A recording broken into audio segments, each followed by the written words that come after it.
Hola, ¿cómo están? Me llamo Laura Angélica Ortiz Baltazar. Hoy hablaremos sobre las falacias de algún político de nuestro país, que es México. Pero antes de eso, te daremos una pequeña introducción de las falacias, para que entiendas cada una de las explicaciones que daremos en este video.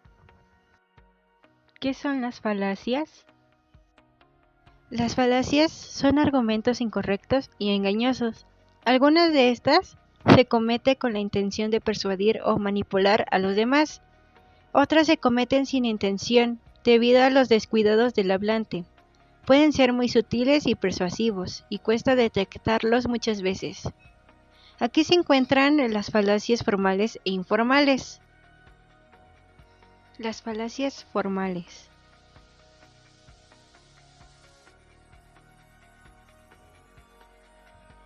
Este da razonamientos deductivamente inválidos, pero tienen una estructura lógica, tal que los hace parecer correctos. Estos se producen en textos escritos en lenguajes artificiales. Esto quiere decir que los lenguajes construidos según las reglas precisas que procuran excluir la ambigüedad y la vaguedad. Las falacias informales. Este tipo de falacia se clasifica en dos. La primera es la falacia de ambigüedad. Esta es también conocida como falacias de claridad.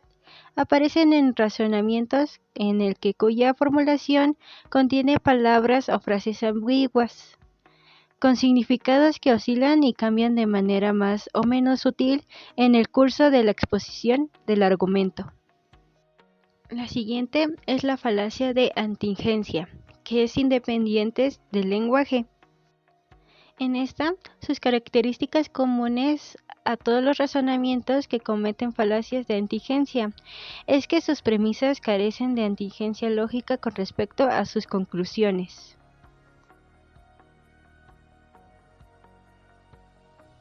Se hablará un poquito de los tipos de falacias.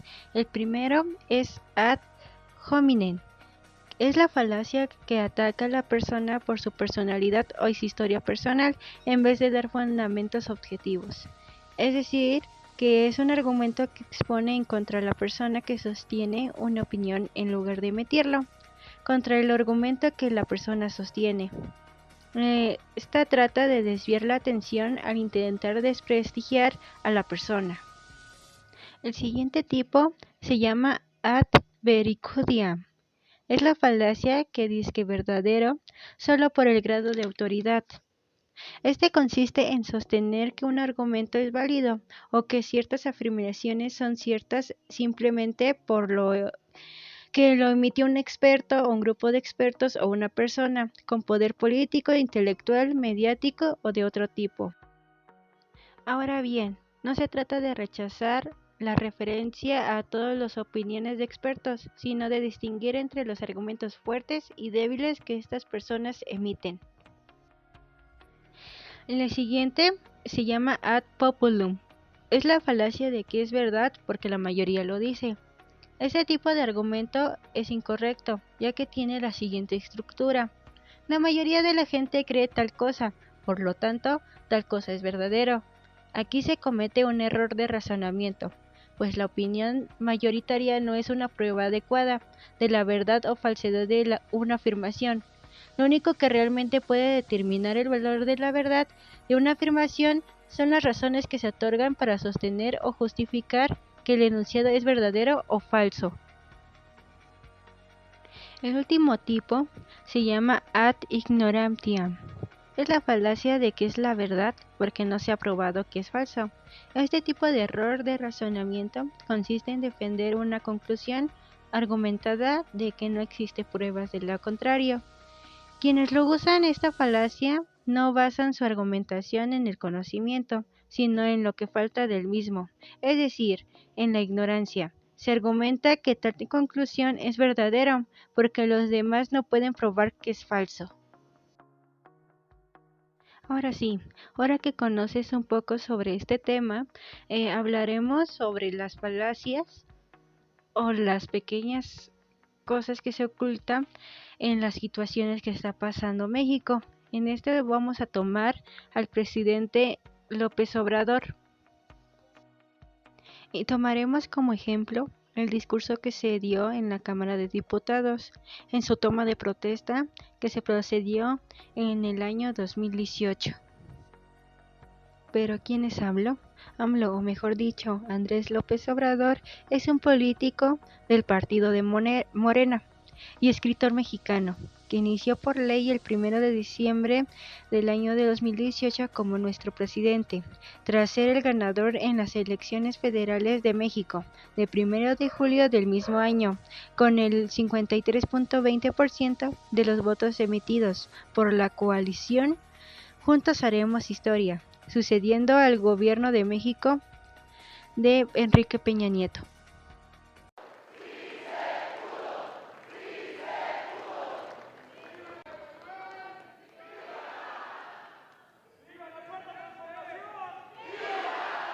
El presidente de los Estados Unidos mexicanos dirigirá un mensaje a la nación. En este mismo discurso se analizará las falacias que se procedieron y las que no se cumplieron actualmente. Primeramente, la eficacia que se procedió en el modo de hablar no se dio adecuadamente, ya que tardaba demasiado al terminar cada uno de sus argumentos, al igual que repetía los mismos problemas en distintas situaciones. También hubo demasiada debilidad en su discurso, debido a que explicaba las mismas cuestiones que nos ofrecían cada uno de los antiguos políticos, que dieron una disca ayuda para que México prospere en el que actualmente nunca ha pasado. Se puede mostrar a continuación cómo se traba demasiado, al igual que dice una frase en el que no debería estar en su lugar debido a que está dando un discurso formal. Diputadas y diputados, senadoras, senadores, autoridades locales y federales, invitadas e invitados del extranjero, licenciado Enrique Peña Nieto, le agradezco sus atenciones, pero sobre todo le reconozco el hecho de no haber intervenido como lo hicieron otros presidentes. Incrementará la inversión pública para rescatar la industria petrolera y la industria eléctrica.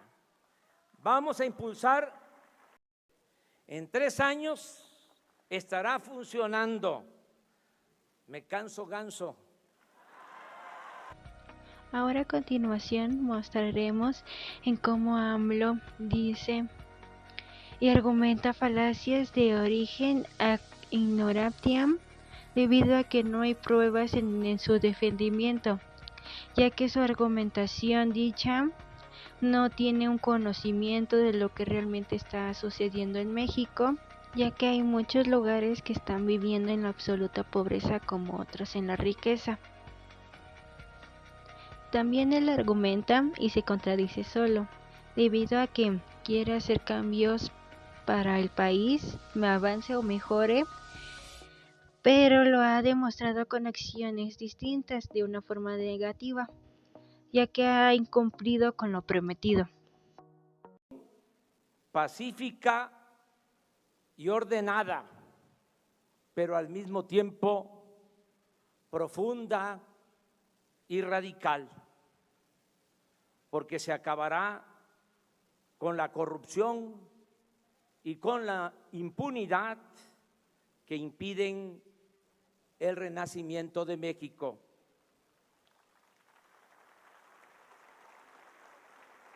Si definimos en pocas palabras las 3 grandes transformaciones de nuestra historia, esa es la causa principal de la desigualdad económica y social, y también de la inseguridad y de la violencia que padecemos. En cuanto a la ineficiencia del modelo económico neoliberal, baste decir que ni siquiera en términos cuantitativos ha dado buenos resultados. Recuérdese que luego de la etapa violenta de la revolución, de lo que consumimos, de estos insumos, en este periodo el poder adquisitivo del salario mínimo se ha deteriorado en 60% y el salario de los mexicanos es de los más bajos del planeta. Tenemos el doble de enfermos de diabetes en comparación con países de América Latina. Durante el periodo neoliberal nos convertimos en el segundo país del mundo con mayor migración. Viven y trabajan en Estados Unidos 24 millones de mexicanos delictivos individuales o de una red de complicidades para hacer negocios al amparo del gobierno. En el periodo neoliberal, la corrupción se convirtió en la principal función del poder político. Por eso, si me piden que exprese en una frase el plan del nuevo gobierno, respondo: acabar con la corrupción y con la impunidad.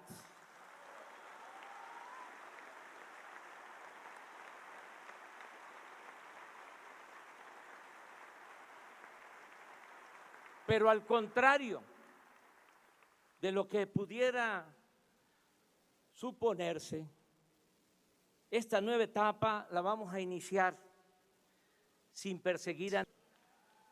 Y lo más delicado, lo más serio, meteríamos al país en una dinámica de fractura, conflicto y confrontación.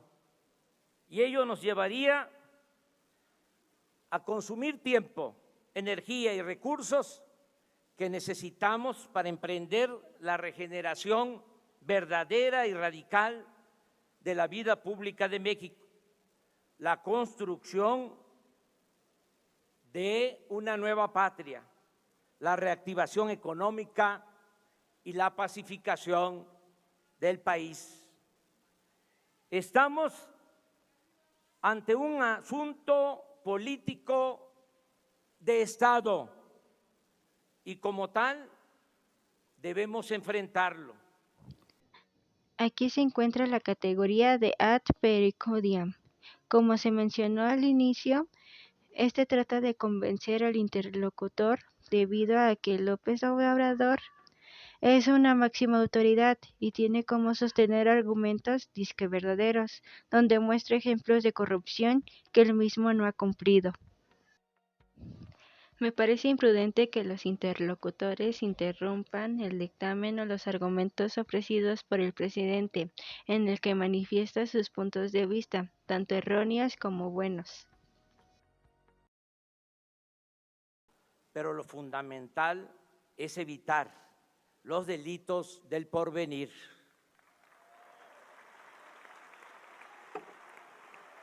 En consecuencia, propongo al pueblo de México que pongamos un punto final a esta horrible historia y mejor empecemos de nuevo. En otras palabras, que no haya persecución a los funcionarios del pasado y que las autoridades encargadas desahoguen en absoluta libertad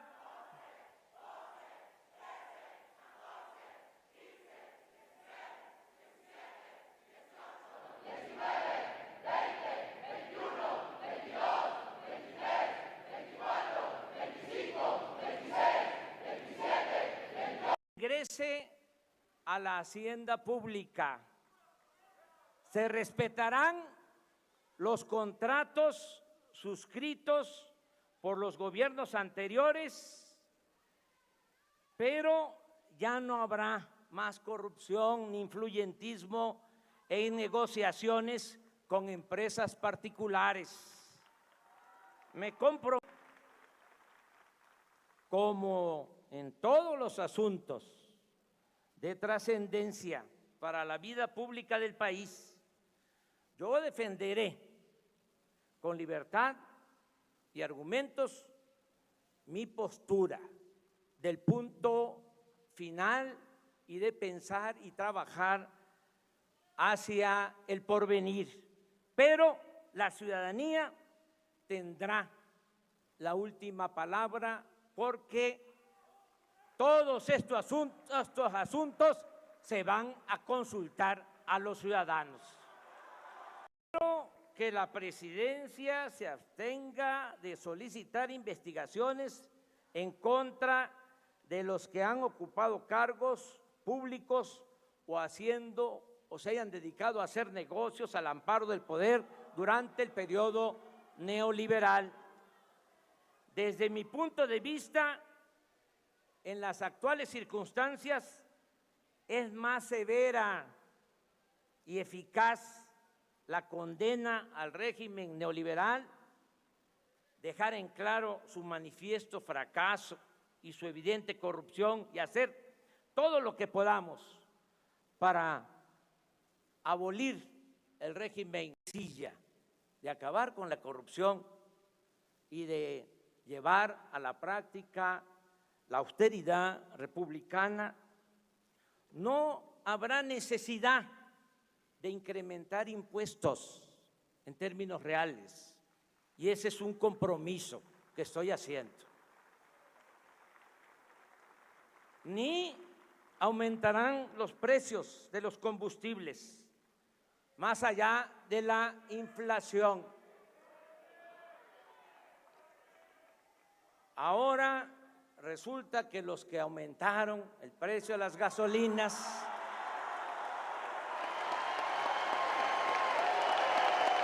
están pidiendo que baje.